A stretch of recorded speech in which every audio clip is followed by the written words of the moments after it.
নমস্কার বন্ধুরা, আজকে আমি হেলদি ওয়েতে আলুর পরোটা করব। তার জন্য আলুটাকে আগে থেকে সেদ্ধ করে রেখেছি, পেঁয়াজ কুচি, আদা রসুন কুচি আর লঙ্কা কুচিয়ে নিয়েছি। এটা মাল্টিগ্রেন আটা, যেটাকে আমি জল দিয়ে এবং অল্প তেল দিয়ে মেখে রেখেছি। একটা শুকনো মশলা তৈরি করছি, তার জন্য 1 চামচ ধনে, 1 চামচ জিরে, অল্প মৌরি আর কয়েকটা গোলমরিচ নিয়ে নিচ্ছি, যেটাকে আমি ভালো করে আগে ড্রাই রোস্ট করে নেব। ড্রাই রোস্ট হয়ে গেলে ড্রাই রোস্টটাকে আমি হামল দিস্তায় গুঁড়ো করব, তাই হামল দিস্তায় এটাকে ট্রান্সফার করে নিয়ে মিহি না অল্প দরদরা পিষে নিলাম।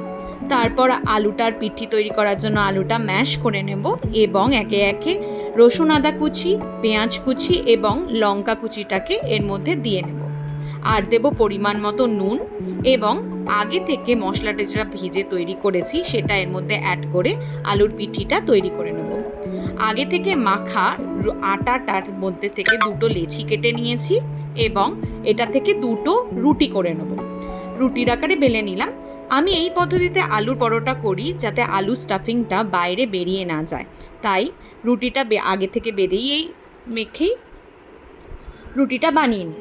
এর মধ্যে একটু ঘি দিয়ে আলুর পিঠিটা যেটা তৈরি করেছিলাম সম পরিমাণে পুরো রুটিতে ছড়িয়ে নেব এবং আরেকটা রুটি যেটা করেছি সেটা এর ওপরে চাপিয়ে নিয়ে এটা ভালো করে টাইট করে সাইডগুলো বন্ধ করে দেবো যাতে স্টাফিংটা বাইরে বেরিয়ে না যায়। দেখতেই পাচ্ছেন, এইভাবে আপনি চেপে চেপে বন্ধ করে নেবেন, হাতের তালুতে রাখলেও সুবিধাই হয়। যখন আমার মনে হবে পরোটাটা ঠিকঠাক ভরে গেছে, এবার আমি চাটুটা গরম করে ওর মধ্যে পরোটাটাকে দিয়ে নিলাম। চাটুতে আমি একটুখানি ঘি আগে থেকে লাগিয়ে নিয়েছি। পিঠটা ভালো করে সেঁকে আমি অল্প ঘি দিয়ে ভালো করে ক্রিস্পি হওয়া পর্যন্ত পরোটাটাকে সেঁকে নিয়েছি।